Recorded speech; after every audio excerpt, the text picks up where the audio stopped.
So we're gonna be calling Shannon High. Downey, this is your team. Please meet us at Dairy Queen. We miss you, Downey. Please. Please come home, Downey. My name is Shannon High, and I'm going to be your... Welcome back, everyone. Another episode of the Shannon Show podcast, the best podcast for military kids on the internet right here. And I'm your host, as always, Shannon Hyde. And today we have a very fun episode for episode number 81. That is going to be our guest, Eliza Weigelt, is joining us from Italy today. Eliza, how are you doing? I'm doing really well. How are you? I am doing great. I love doing this, love talking to people, and we went to Kubasaki together for some time, and you've done a whole lot of things since then, a lot of adventures. Obviously, military kid upbringing comes with so many challenges and experiences, so, that's what this is all about, sharing those and having conversations like these. Mm-hmm. Yep, and you mentioned while we were scheduling the show, your family went on a road trip through Europe, and that's something that, a lot of people, they kind of dream of. A lot of people, that might be their dream vacation, dream getaway is to backpack, road trip, explore Europe, and you got to do it. Obviously, incredible opportunity living in Europe, but tell me your route, just some of the experiences, traveling between countries. Yeah, absolutely. So my dad was traveling for a work trip and was going to be ending up in northern Germany. So my mom and I decided that we would drive all the way from Naples, which is in southern Italy, to northern Germany, almost Denmark, actually. And so we went. It was a 12-day total trip, and I think it was over 5,000 kilometers all the way there and back. So we drove for 4 days. We stopped in a city in northern Italy called Mantua, and then we stopped a couple different places in Germany. I'm really interested in the composer Johann Sebastian Bach with some of my studies for music performance, and so we stopped in a few places that are relevant to his life. There's a museum in a city called Leipzig, so we stopped there, and in some other places kind of crossing between former East and West Germany, which was really interesting too. And then once we made it to the city where my dad was, we ended up taking a one-night cruise from this city in Germany to Oslo, Norway. My parents totally thought it was just a ferry that happened to have a room for you to sleep in overnight, but we got there and it was a 14-deck cruise ship. And it's apparently the largest cruise ship in the world that takes cars. So that was a fun mistake. Happy accident. Quite the surprise. Yeah, it was. So after that, we drove through Norway and Sweden and Denmark, and then back down through Germany, and then we stopped in Switzerland, and then again a couple nights in northern Italy and made it back home. All in 12 days. One suitcase, one car. It was a bit chaotic, but it was really fun. Yeah. Yeah, that's something that, kids who usually just grow up in the States, they can't even comprehend doing that because, the States are so big, like going to another country, like they might go to Canada or something for Niagara Falls, who knows? But doing something like this is just completely different. You mentioned, well, first of all, you're going between all these different countries in Europe. I've never been to Europe. I know that the cultural aspects of each country are very different despite them being so close together. Obviously, different languages, different history, and the history is all really, really old compared to the United States. And I'm sure that may be exciting for you interested in Bach. But what were was there any landmarks other than those museums that you saw or anything else that interested you? And then you mentioned East and West Germany, and I want to hear those differences as well. Yeah. So a lot of the places we stopped were actually kind of off the beaten path. And my mom did that intentionally while she was planning, because she went to college in Germany for 2 years. She's actually from Australia, and then she moved to Germany for college for 2 years, and then moved to America, and that's where she met my dad. But so she kind of planned it around places that she knew you wouldn't go to if you were just a tourist, but places that were fond memories for her. So we didn't actually go to like Stockholm or anything in Sweden, but we went to these other little towns and cities that she actually lived in for a summer, for an internship one summer while she was in Germany. So it was cool for her to see how the city had changed. And then when we were coming back down through Germany, we went to a lake called Lake Constance, which is kind of like Four Corners National Park in America, where you have the 4 states that are all at one point, and you can stand in all 4 states. This lake is the border of Germany, Switzerland, and Austria. And then Liechtenstein is not far off either. So we went to this lake, and we stopped first in a town in Germany on the lake, and then we drove 20 minutes around the lake and stayed in Switzerland for the night. And then on our way the next day we stopped in Liechtenstein, which is obviously cool because I feel like that's one of those countries that you always hear about as a kid because it's like super small, but there's nothing there really except one Yeah. city. But it was cool to just All say right. that I've been there, you know? So yeah, Gotcha. it was fun to do the off the beaten path things. And by doing that, we avoided tourists and lots of crowds and things because Europe is really busy this summer after COVID. Yeah, I mean that's the best way to vacation. I think everyone knows that is like everyone wants Yeah, to know where the not touristy places are, but they don't really know where they are, or they think they know, and then there's just tourists there exactly. anyway. So that's really cool that Hmm. your mom was a really good resource for that, I can imagine. That's a cool Yes. background. Um, Yeah. well, talk to me a little bit. You said you're living in Naples, Italy. Obviously, your family's still there. What branch is your family a part of? Are they My dad's in the Navy. Navy? Gotcha. Yeah. Um, but obviously, really unique experience. I only know a few kids who lived in Italy. Lot of kids I know in Europe live in Germany, but bases Yeah. all over the place. So, what's it like living there? Are you living on base or off base? And Yeah. We yeah. live on base, Hmm. which was pretty convenient during COVID. My school was 10 minutes down the street, so I didn't have to worry Yeah. about buses or things like that. And the COVID restrictions here were really harsh. Gotcha. So the year that I lived here for my senior year of high school, we would go into lockdowns that were like 3 weeks long, and then we would have 2 weeks where it was fine, and then it would be back into 3 more weeks of lockdown Oh, because yeah. they changed the restrictions based on the case rates. And so sometimes we were restricted to just our province, or sorry, just our region, which is kind of the equivalent of a state. Um, and then sometimes it would be just our province, which is kind of like a county. And sometimes it would be just your town. So we couldn't leave base at Okay. all. So it was really kind of crazy to navigate that. And so I feel like I didn't really live in Italy for the first year because I basically never left Yeah, you're this at home the general whole area. time. Yeah, or wherever your Exactly. province Yeah, was. exactly. So it was, yeah, it felt like we were cheated out of a year of getting to travel and stuff. But I also am kind of grateful for it because it gave us the opportunity to explore just the things that are local here. And like you Hmm. said, Europe has a ton of history everywhere. In fact, literally in our commissary and exchange on this base, they have ruins of an ancient Roman bakery and a Roman some other building just in the commissary In the underneath the commissary? floors. And so they What? have glass floors so you can see down to the ancient bakery ruins and stuff. So That's insane. it's really crazy. Yeah, like history is everywhere and they just build grocery stores over it because there's so much, you know? Yeah. So but there is a large palace in our province that is from like the 1700s, and it's got these Hmm. massive gardens, and it was built to rival Versailles. So it's kind of that Mm. idea. It's a bit smaller, but that's in our province, luckily. So we got to go there a couple of times, even when we were in lockdowns and things. And so I think it definitely gave me an appreciation for, again, more things that are off the beaten path and closer to where you are. So Yeah. but at the same time, Mount Vesuvius, can't see it from where I'm sitting right now, but it's just beyond one of the buildings and you can see it. So it's kind of All right. also, I live in a touristy place sometimes, I feel like, but yeah, Yeah.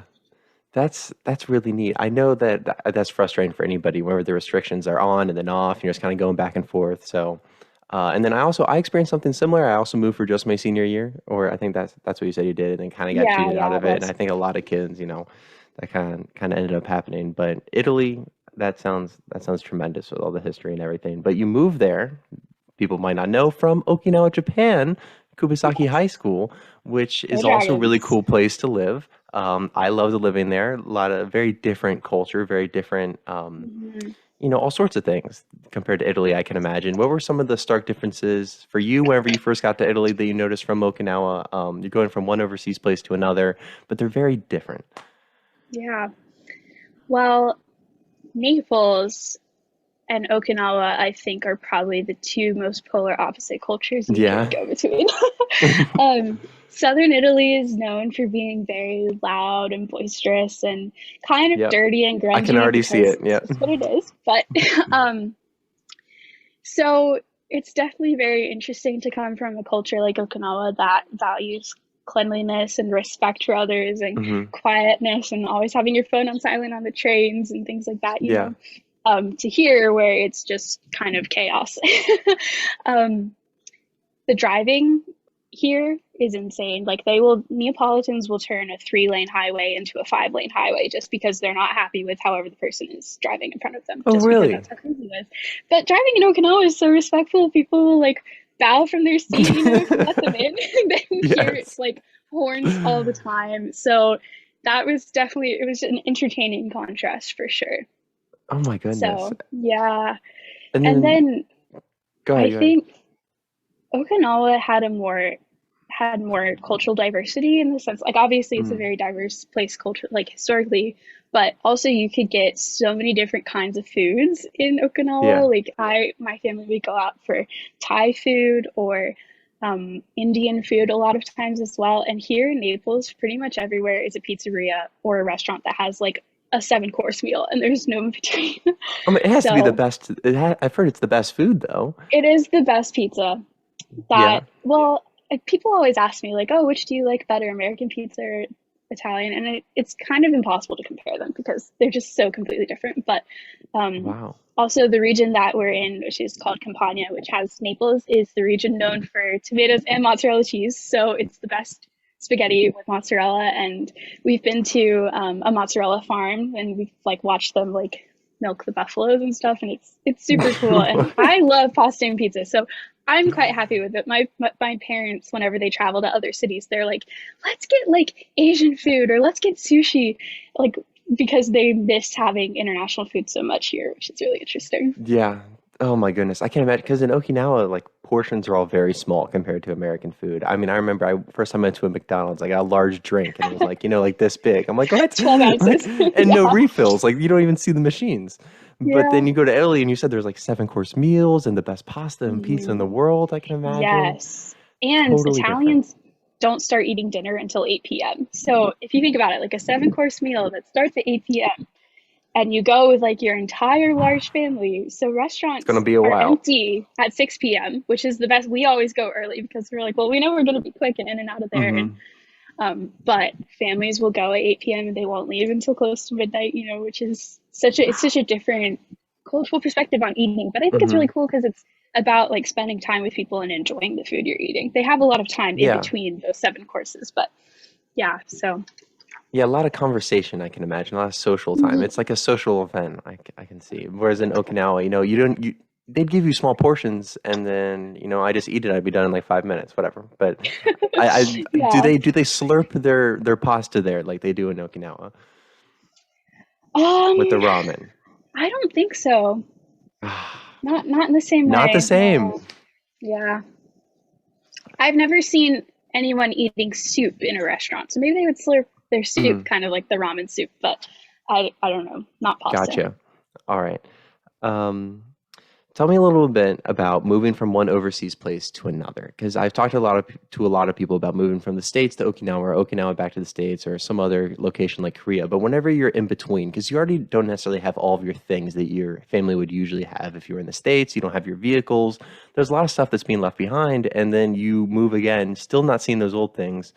And do you know like what you could bring with you if you had to bring less, or just what was that change like? Yeah, so when my family moved to Okinawa, which was 2017, Hmm. the Navy had rules that you could only bring 25% of your household goods. So however much Gotcha. all of your stuff weighed, you could only bring 25% of that. Yeah, So we it had a sounds lot of crazy. like, Yeah. yeah, we had a lot of the loaner furniture that everybody had, like the same Yeah. blue couch and the Hmm. same tables. Um, but we put the rest of our stuff in storage, including one of our cars. And then in the 3 years that we were in Okinawa, the Navy changed their rule, and you could just bring however much stuff you want to bring overseas. Really? I Which did not know that. I know, it's really interesting. I'm not sure if it's all of the branches, but it definitely is for the Navy. Hmm. Because when we got our orders and we're planning our move here, they told us we had to have everything that was in storage shipped here Hmm. to Naples, which was fine. It was fun to go It's a back and lot see, like, though, like it was a 75% of lot your of stuff. things. Yeah, and in Okinawa, my family lived in a townhouse, but here we actually live in an apartment, which is a bit smaller. Yeah. And the house that my family had in America before we moved to Japan had 3 stories. So we went from a 3-story house Hmm. to a 2-story townhouse to a apartment. But now we Yeah. have enough stuff for a 3-story house in an apartment, which is It's a bit hectic, but luckily my parents are good at, they have really good taste in furniture and decor. So it all looks nice and it looks very cozy, but some Yeah. people it could look bad. But it was really entertaining to go through the stuff that at 14 I had decided had to go to storage because I couldn't get rid of. As a Yeah. 17-year-old, I was like, why on earth do I have all this random junk basically? So Yeah. that was definitely interesting. Um, and of course, here they drive on the same side of the road as America, so we got our car back, which was fun because my mom Oh, loves her wow. car and it's a really nice Yeah. car. But yeah, but Gotcha. driving is another thing that is very tricky moving overseas between two countries because, in Okinawa, you could get your license for on base at 16, which I Hmm. did. But I lived on Victorious, which there's nothing Yes. there. It's literally just the elementary school and Yeah. You don't houses. So drive in a circle. I never drove because it wasn't worth it. And then COVID happened and my license expired. And then here, the driving age is also 18, just like Japan, but there's no deal for Americans to get their license on base at 16 because there's Yeah. just not enough of us for that to be something that they would do. So I couldn't get my license until I was 18, but you can't Hmm. get a license here unless you have one from America. And I hadn't been to America in 4 years. Yeah. So I didn't drive at all my senior year, couldn't really, anyways. Um, but I still don't have a driver's license, which is a bit embarrassing, but It's not. because If it makes sense, but it's you have a also just reasonable kind of explanation, ridiculous. like it's against, Yeah, you did everything you could. Because like my advice is always, if you have the opportunity to get it, get it. Like even if you're in Okinawa and live on yeah, McT, like it's better to get it and hope that wherever you go next, that it's able to transfer in some way. But yeah, sometimes you just can't help it. Sometimes you just get exactly. stuck with nothing. Yeah, and Um, I'm in Massachusetts, and mhm. they only accept 5 foreign countries' licenses, and I think it's like Korea, but not Japan, and then some other random European countries. But also, their rules for how you can drive with a permit are also ridiculous Mhm. because it's kind of just rigged against college students. It's easy for high schoolers or people over 21 to drive in Massachusetts with a permit, but not if you're college age because of the rules about when and Jeez. who with and stuff. So, yeah, that's definitely something that is just a frustration because it's like it's completely out of my control. But yeah, that's something that I wouldn't have thought would be so difficult when I moved between two different countries, Yeah, but be not better, back to America. Massachusetts. Come on. Yeah. We can do Yeah, better than that. There should be some sort of like military kid specific pathway. We need to right? work on Right? this. I'll look into it, Eliza. We need some change there. Thank you. For You're being future held back. generations. Yes, exactly, exactly. So I want to get into now something that I've started to look into a little bit more recently. An article came out. I'll cite the name of the article because I forget it and I'm awful with those things. But it's all about whenever we were living on Okinawa, there was news articles that would come out, like horrible situations, obviously drunk driving incidents, and there'd be protests outside the base, and there's just there can be tensions between American military living overseas and the local community. And a lot of kids, I know that whenever I was driving on Takadena Air Base for my tennis lessons, I'm driving through the protesters on Friday mornings or Saturday mornings, whatever it was. I would look around and I'd question why I was there sometimes. I would kind of like really take a introspective look at what is my purpose here and what is my family's purpose here and why are these people so angry at me on my way to tennis practice? Like it was Yeah. really, it's a hard thing to grasp because, we go there, we're 14, 15 years old if we're going to high school, I guess 13. And we've never really had that sort of worldview or mindset before of questioning our right to be somewhere when you're in someone else's home. And it can lead to a little bit of guilt, even amongst high schoolers, something that you would never want any high schooler to feel. Like I wouldn't want any Kubasaki student right now to question their, right to be going to high school. Like that's just, it's crazy. Mhm. And I just want to know, is that something that you felt? I know there's still a lot of emphasis on showing respect to Okinawa and the community and anywhere that you live overseas. But is that something you ever questioned? So my first exposure to the protesters wasn't Hmm. necessarily Kadena because I lived further north. Um, I mainly bounced between Courtney and Foster. Yeah. But my dad worked on Camp Schwab for a few months when we first moved to Okinawa. Gotcha. And outside Camp Schwab, they have the camp of environmental protesters that Hmm. I don't, have you ever seen them? I have not, but I'm assuming it's Yeah. similar. So it's environmentalist protesters who Hmm.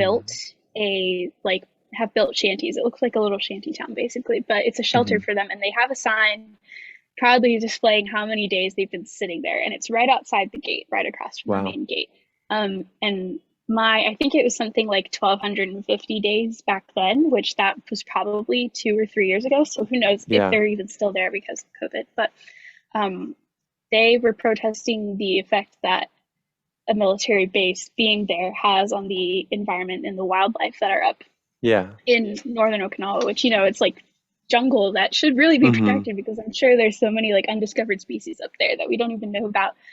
Hmm. But they were like protesting the manatee, like save the manatees and stuff like that, which Yeah. obviously like you can't deny that. Yeah, like I would we're supportive, of course. if somebody came in with a military base and was destroying precious natural habitat in my hometown, Hmm. wherever that is, I don't know, um, then I would be pretty upset about it, obviously, and I Yeah. would want my government to do something about it. But um, yeah, so that was definitely really interesting because you feel for those Hmm. people, but you also recognize, there's a reason that there is military presence in Okinawa, Right. and it's important that we're there, but it's also important that we respect the people that we're, people whose home we're living in. So Yeah. I think, and obviously when you hear the horrible stories of things that happen with drunk Marines or airmen, it's Yeah. just it's so sad because you can see yourself in the shoes of the victims of that as well.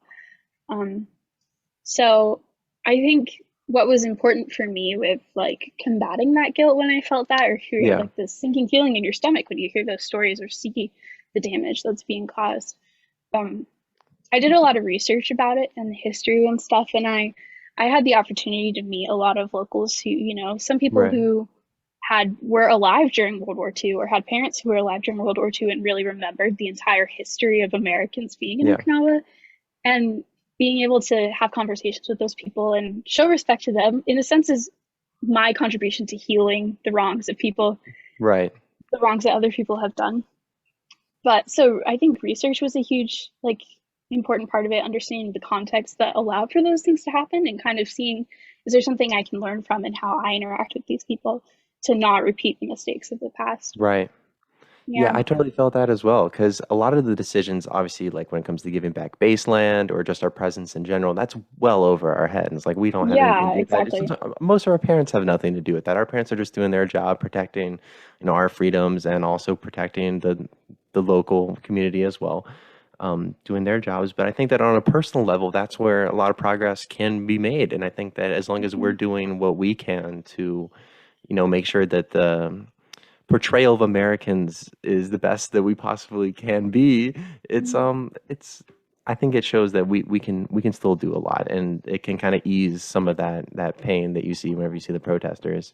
Yeah. My tennis coach, he was 85 years old, like you said, and there could be tensions with older generations when it dates all the way back to World War II.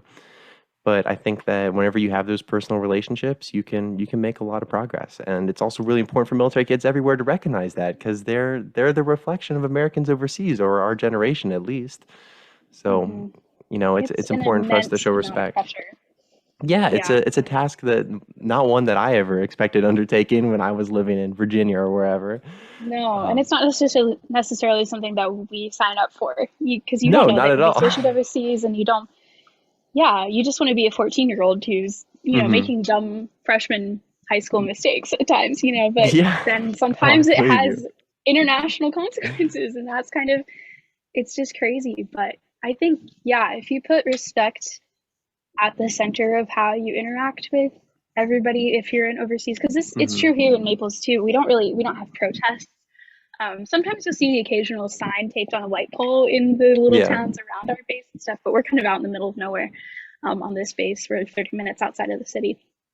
But um, Neapolitans are definitely less friendly than Okinawans are in general, less Hmm. friendly people. So, it's important to just respect that, yeah, I'm not from here. And yes, it can still influence who I am culturally. And, I don't think anyone could say that we are culturally appropriating these places because Hmm. we lived there. It's you can't Yeah, deny the completely impact that agree. living in a foreign country has on you. And there's nothing wrong with appreciating and connecting with certain aspects of a culture, but as long as you respect the people who are here and show like your gratitude for their culture as well as it's impacting you, I think it's kind of the best we can do with a tricky Yeah, situation. you can leave a positive impact. I really think so too. I mean, even if it's just on a few people. I mean, I remember we used to have Okinawan students come and visit our high school a few times a year, and Yeah, then we'd send some of our yeah, Japanese students out to do that. I'm not sure if you were a part of that, but I did get to go. yeah, yeah, It I was a did as really well. And I mean, it's a great fun experience. experience. Mhm. I think it's really important because you get to see other kids your age, and there is no history, there's no tension. I mean, they see the same headlines, but at the end of the day, you're just two like 15, 16-year-old kids hanging out, like just having the time of your life trying to communicate with one another. When I Exactly. barely know any Yeah. Japanese, and they know well more English than I know Japanese, but it's still Yeah, I not know. the best, and we're making it happen. And I think it's moments like those that are really special, and it shows kids, military kids everywhere, that you just do your best, really. And if you're gonna goof off and you're gonna make poor decisions, do those on base. As odd as that sounds, like just keep that within Or the wait till barbed you go back to wire. America. Yeah, Yeah. because just Yep. don't open that can of worms of getting in trouble off base, and then you're a bad reflection for your family and quite frankly the whole country in some people's eyes. As crazy as that Exactly. sounds, but that Exactly. can be like Mhm. one personal experience like that can change someone's perception forever if it happened to them personally. So don't take that lightly, that power that you have that you did not ask for, but it's just kind of what we have to deal with, Eliza. Let's get to our preposterous predicament then we'll talk a little bit about Gordon College, music, maybe a little Kubasaki Student Council. But Oh I yes. got this preposterous predicament. I have it music related just for you because I Oh, know. Yep, thank you know what? I like to tailor them to my guests so that it feels a little more personal. So both of these options are for the rest of your life, Eliza. Here we go.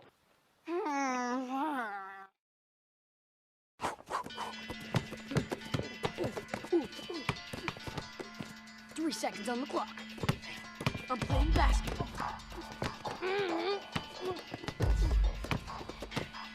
It's time for an in-your-face disgrace. Are you okay?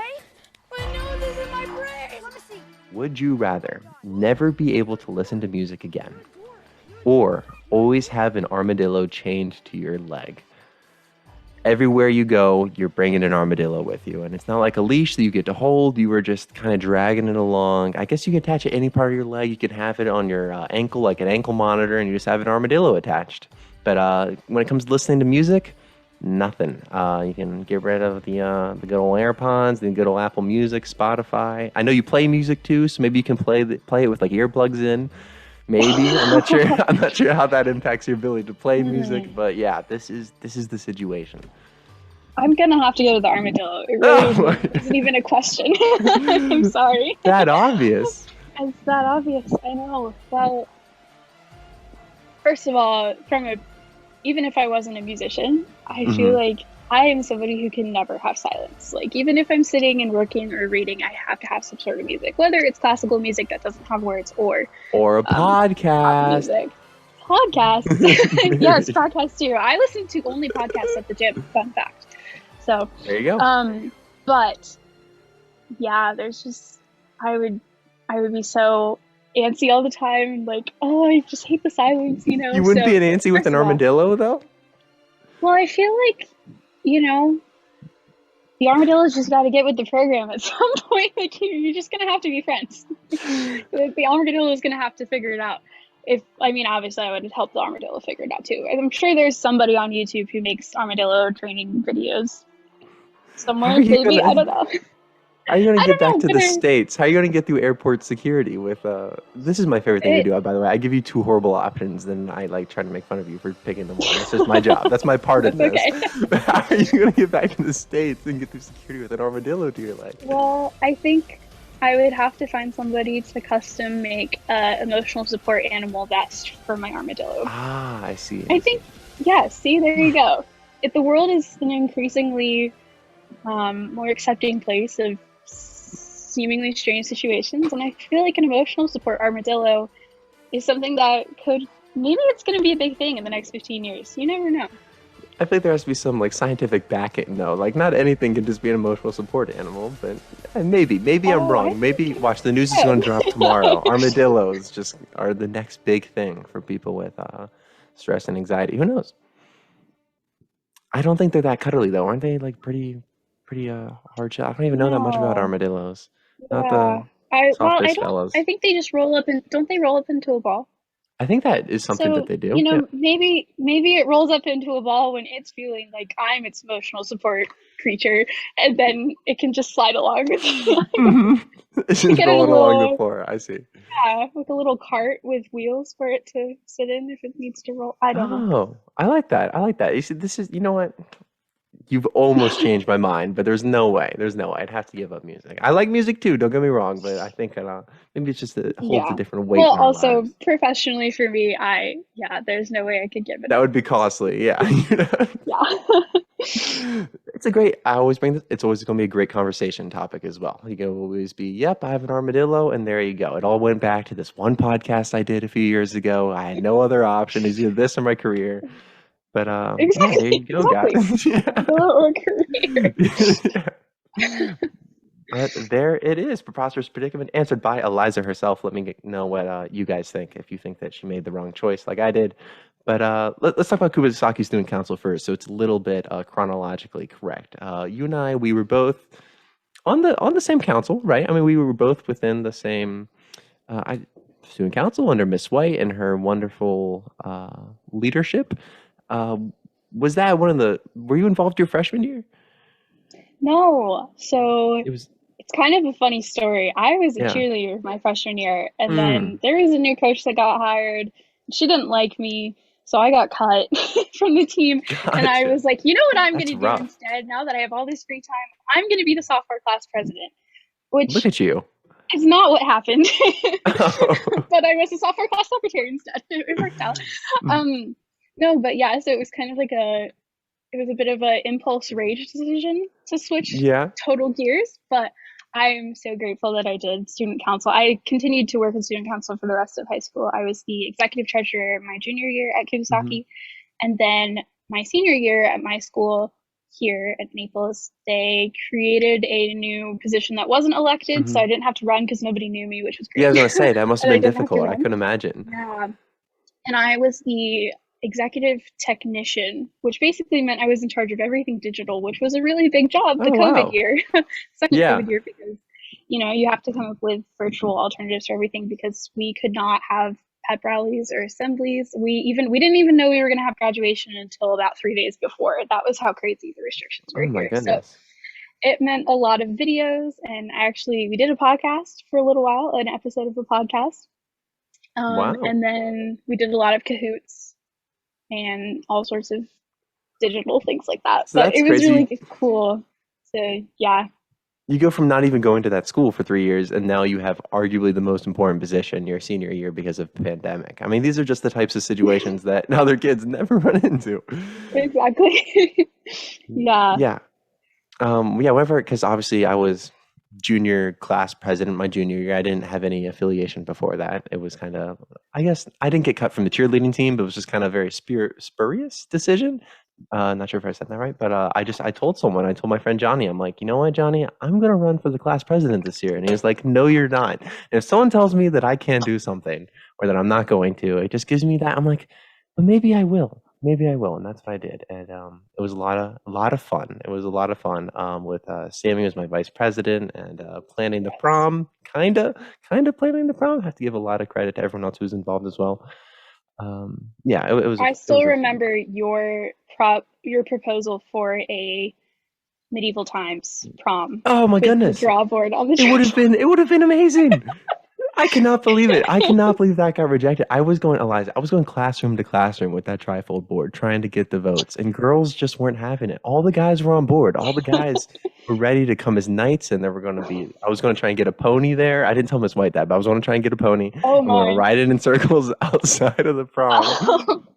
Maybe Shannon, you should have been at a high school here in Europe where you could have actually done it at a medieval castle because Oh my the goodness. year before I was here, so my junior year, before COVID canceled everything, the Hmm. prom, one of my best friends my senior year was the junior class president, and she had scheduled a prom to be at an actual castle. It's about like She 20 knows minutes what's from here. up. Yeah, so maybe Oh you're my just in the goodness. wrong place at the wrong time, and if you were in Europe, it would have taken off.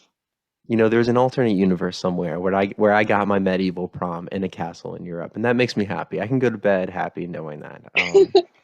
Yeah, the Happy to help you girls with they just didn't want to do apple bobbing for some reason. I guess they thought it would mess up their makeup or their hair. I don't know, but I thought it was going to Yeah. be a good time. But it was going to be mandatory apple bobbing. That's how you got in. Your ticket was the Oh, apple. Yeah. mandatory. That's a bit a little extreme, maybe. It was a good board though. I no shame. And It I was a heard good Miss White board. still she used it as an example as she should. It should have been the I prom in think the she first does. place. Yeah. She should. Drawbridge. Anyways, anything else on Kubasaki Student Council? Were you involved in anything else in high school? I'm sure you were. Oh my word, yes, too much. Yeah. I was in NHS. I was the NHS secretary treasurer because that was a combined position. Oof. I was in drama for a hot minute. Probably Mm, would have, if I could go back and same. change one thing, that would be the thing I was not in. But that's okay. Got a free trip to Korea out of it. Um, What year did you do I that? did. I was on the Far East team for 2019. My Gotcha. sophomore year. Yeah, same Yeah, year your as sophomore student year. council. I kind of tried a lot of things out. But Wow. and then I was in show choir, so I was pretty involved in the music department. Hmm. There Was that and with Miss Wooten? yes, love Yeah. her. She's in Bahrain now. So we're on the same Yeah. continent, which is pretty exciting. Look at um, her. I need to get her on the podcast. That'd be so much fun. oh my word, she would totally do it. Yeah, I think so. Yeah. What else was I involved in? I was in I think that was it. Hmm. I lived on Victoria, so I couldn't really do a ton of things like That because was it a was such a lot. I don't know what you're talking about. well, I was just not a fan of the activity bus. But No, that sucked. That's for sure. yeah, so Especially to but I McT, that's still like 30 minutes. no, it was an hour actually. Was it really? Oh, Because it was the last stop on the yeah. line. We'd stop at all the other places off base before. Yeah, it was not the best. But yeah, no, I really loved Kubasaki and I loved my time there and I was very sad to leave it just for senior year. But Hmm. yeah, I think I'm also grateful that I wasn't there for senior year because it wouldn't have been the year I expected because of the way they handled COVID there versus the way it was handled here. I mean, everybody just it was a bad year for everyone Yeah, that year as across far the as school board. Yeah. goes. But yeah, so yeah. All right, so tell me about your transition to college then. You mentioned doing music in high school, yeah, show choir with Miss Wooten. Tell me a little bit about when you decided music was going to be, something that you were interested in doing after high school. Was there a specific moment? Was there just one day in class that you're like, this is it for me? Or was it just something you kind of always knew or kind of gradually came to know? Well, I think it's kind of a bit of both, maybe, I guess. Hmm. So I have been playing violin since I was 6 years old, but Wow. I had been begging for years already to do it. Like, I think Little Einsteins was the inspiration. Not really sure why. My parents It's don't a even good know why show. either, but it was a good show. Mhm. So I love the violin, obviously. Yeah. I'm still here 19 at 19, so 13 years later. 6 years old. I Um, don't think I could. I wasn't doing anything at 6 years old. yeah, it's a really good time to start because when you're that young, you're kind of still learning your motor skills and how to use your hands and your eyes and your ears properly. So to Yeah. start learning an instrument that young makes it kind of an innate thing, which, yeah. So I have always loved it, but I especially love playing in orchestras Hmm. and in large ensembles. I don't like playing by myself. It's not stage fright, but I just don't like all the attention on me. I like being behind the scenes. Yeah. If there's So, more people, like if um, you mess up, they don't know, right? exactly, There you yeah. go. Yeah, that'd be my So strat too. yeah. So I was in youth orchestras in America through elementary and middle school. And then in Okinawa, obviously Kubasaki only had a band, not an orchestra, and I didn't want to be Okay. the only string player, which yeah. So that's why I was in choir, which it was great. Wouldn't trade it for the world. I'm so glad I chose that. But I actually got to be a part of the Okinawa Symphony Orchestra, which is Oh, a group of amateur instrumentalists, so adults who have other jobs during the day, but also play the instruments in an orchestra. Um, yeah. and so I would go to rehearsals. It was all the way down in Naha, in the like actually overlooking Sherry Castle before it burned. Um, So even and further from McT. Yeah. it was like an hour and a half drive. Yeah. I'm so grateful my parents would do that for me. And they were it's a crazy story, but were supposed to be only for people over 18, and I was 14 when I joined, and they didn't really realize how old I was. So Yeah. until somebody should have asked me, why do you live here? And I said, oh, well, I live here with my parents. I'm a student. And they were like, oh, so what are you studying? Like, what are you majoring in? And I was like, I'm in high school. You're like AP English, maybe? Yeah. Yeah. So they were so gracious. The whole orchestra voted on whether or not I should stay in, and they voted that I should stay, that There they was a would let me vote? stay in, and I didn't have to pay any fees or anything. It was a What? vote of the general, like the whole orchestra at their general meeting. They were like, wait a second, we've got this 15-year-old. It's Do we that think big this of a is okay? deal?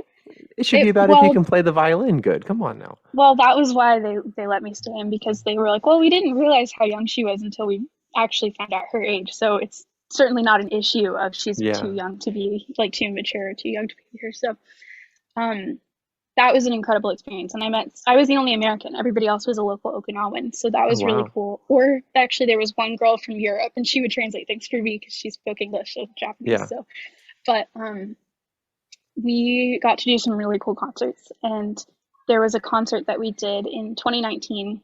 It was sponsored by Toyota, like the car company. It's pretty And legit. it was really legit. It was a promotional thing before the Olympics, because they were gearing up for the Wow. 2020 Olympics in Yeah. Tokyo, and so they were doing Which this ended up culture happening, you series know. in 2021. Yeah, But it's whatever. It's cool. so they were doing this cultural series, concert series that Toyota was sponsoring, and they would bring these like big name conductors or musicians from Japan. So it's not anybody you would have heard of, but I hadn't heard of them either beforehand. Okay. But we had a guest conductor from a symphony orchestra on mainland and a soloist, and we did an all-American program. It was really weird. It was all famous music by American composers. So it was like Yeah. the big ticket piece was George Gershwin's Rhapsody in Blue, and we had a jazz pianist to play the solo. And that concert, I remember sitting there afterwards and thinking, this is the craziest thing. I am in an orchestra of Japanese people, and we're playing music from my country, Yeah. for this entire audience. And the audience was so moved, probably because of the soloist. He did like 3 encores. It was crazy. But I was on such a high after that, I guess. I was like, Yeah. this is it. This is what I want to do for the rest of my life. So, and I was 16. So I'm really grateful that I had those experiences to keep me in it, because before that, I almost quit violin entirely because I was so sad that I'd left all the things behind in America. Like, I wasn't in youth orchestra or in school orchestra, or I didn't have my old teacher or anything like that. But so that experience was kind of when I was like, this is worth it to keep, like, just for Yeah. this experience of getting to share this with people. It's worth it to stay in, no matter how difficult it is.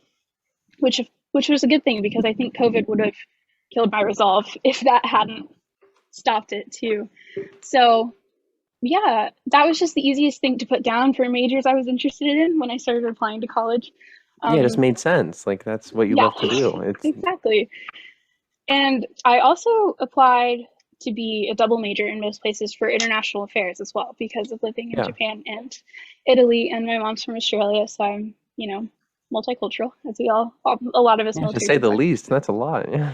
Once Exactly. again, some things just make So, sense. Like, a lot of kids overthink their major. I'm like, you just do what you want to do. Like, I know I don't mean exactly. to trivialize it, but sometimes the obvious thing is the right way to go.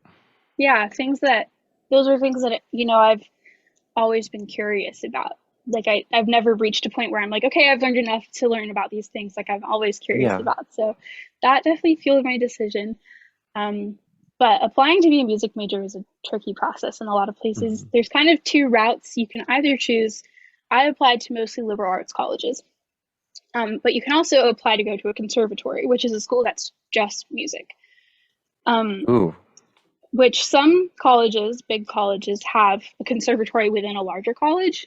But yeah, because I knew I was also interested in political science and international affairs, I didn't want to go to a conservatory, and the pressure is insane if you do that. And I also knew I Yeah. don't want to be a soloist one day, but soloists are the people who go to conservatories. So I thought conservatory is not for me. So it's ironic, because now I'm actually doing the equivalent of a conservatory degree at the Yeah. college I'm at now. But I'm so glad that I didn't put myself through the pressure of auditioning for those places. Yeah, But and you wanted it the does optionality, I'm sure, as well. exactly. Okay. Yeah.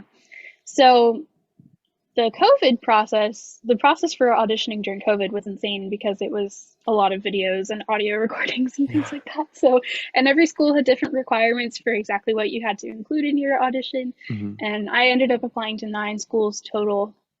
I think only 7 of them required auditions or even had music majors. There were 2 schools that didn't, but I didn't care about those. Eventually, I was like, no, it's not worth it. Yeah, So gotcha. it's okay. I'm not going to go there. Um, so I had some audio recorded auditions, some video recorded auditions, and then of course some Zoom auditions as well, which were not it, but Do- um, So how did that work? You just like hop into a Zoom meeting like this and you just start playing for someone and they're just sitting there like critiquing?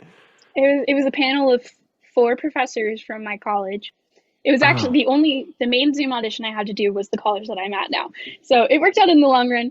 I'd actually already met 2 of the people who were on the panel. One was my orchestra conductor, and the other is now my teacher and my academic advisor and everything. yeah. So it was helpful to already know them, but they don't give you any feedback live or anything. They just sit there and they listen, and they cut you off because they don't want to listen to everything. So one of my pieces was 15 minutes long, and they stopped me after the first page. I think it was 8 total pages, and Nice. then they had me play through the entire other thing, and that was that. But yeah, definitely not the normal experience you'd expect auditioning from my room That on a sounds Zoom camera terrible. versus traveling to places. But And they don't give feedback in the moment. You're just like trying to read their faces. Like you're just trying to like interpret. You're like, yeah. were you like, does this suck? Like, I don't know. Oh, It probably did suck looking back on it no. because no, it I really mean, did. you're there. I have the recordings still, and I cannot bring myself to go back and listen to them because it's so painful to listen back. But I've improved so much in the last year. Like that's also why, because I know where I was. But also, I mean, most kids who are music majors, they started their instrument when they were 5 or 6.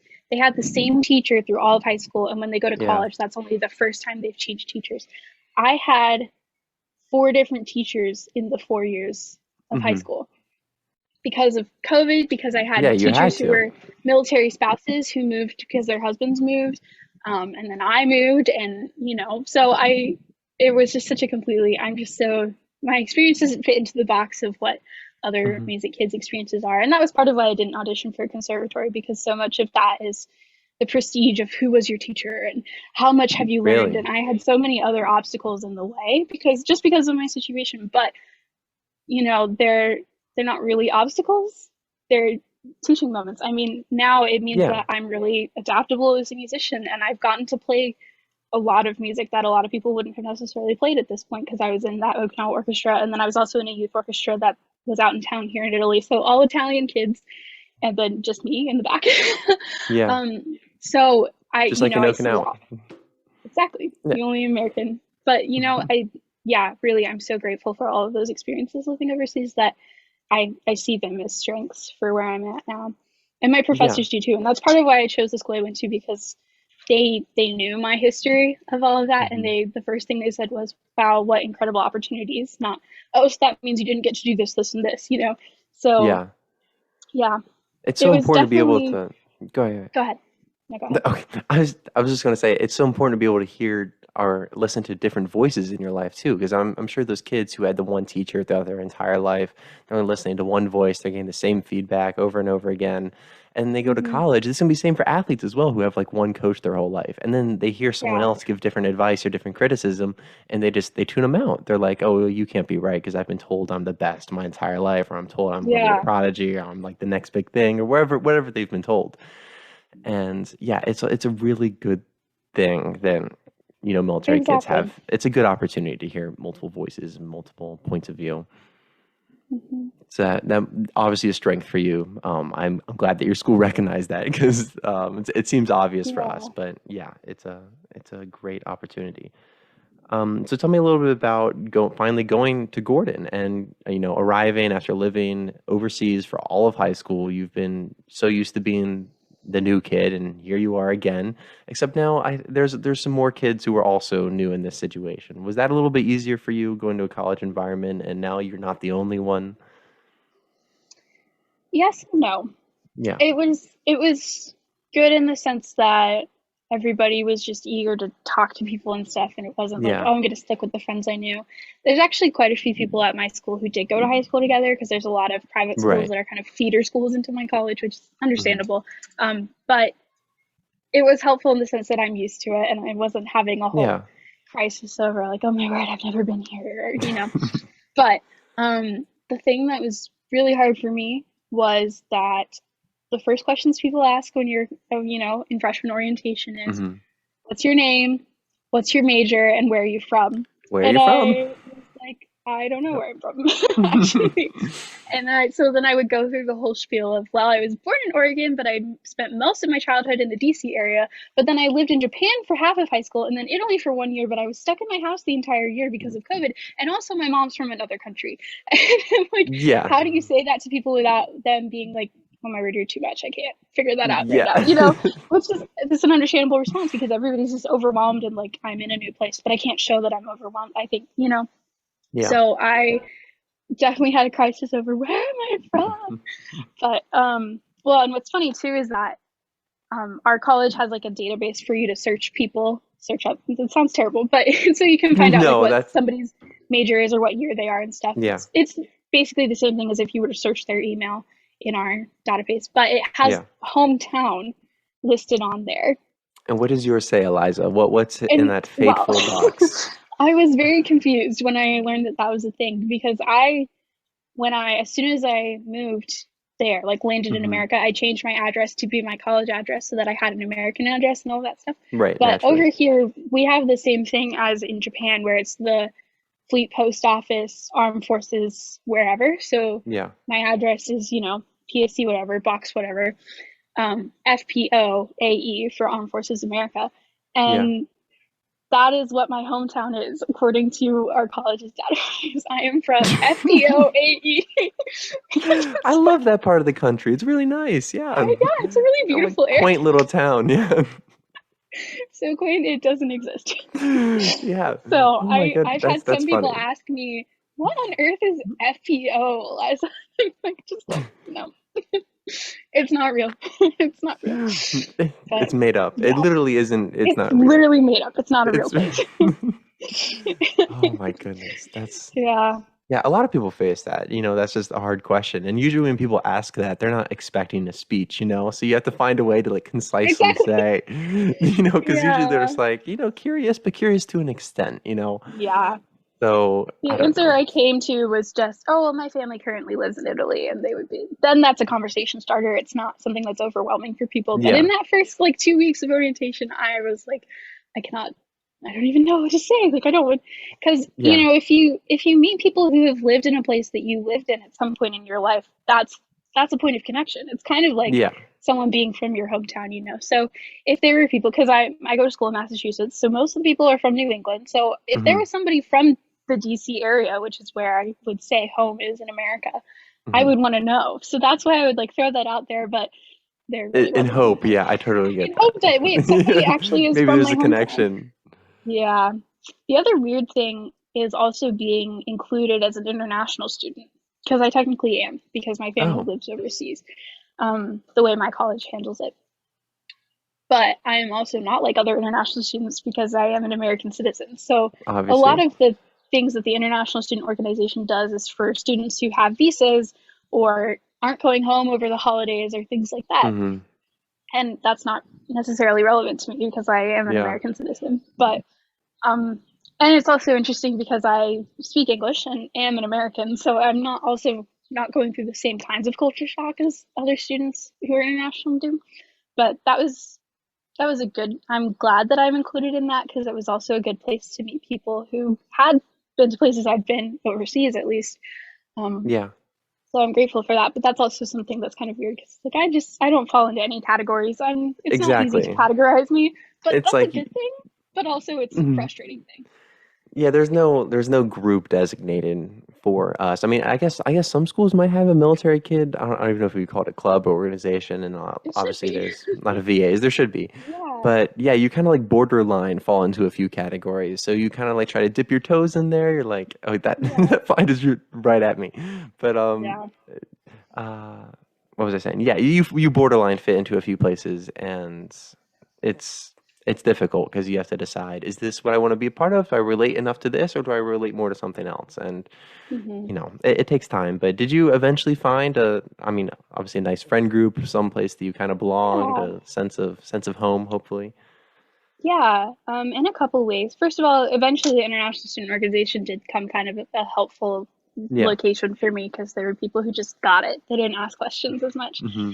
Um, I am also in an honors cohort, so I have a lot of friends from my honors cohort who are the same year as me, and we do all of our Yeah. social stuff together. So that was really good. Um, my department, the music department, is pretty small at my school because it's not a conservatory. But we're really close knit because of that, because we all had most of our classes together. Yeah.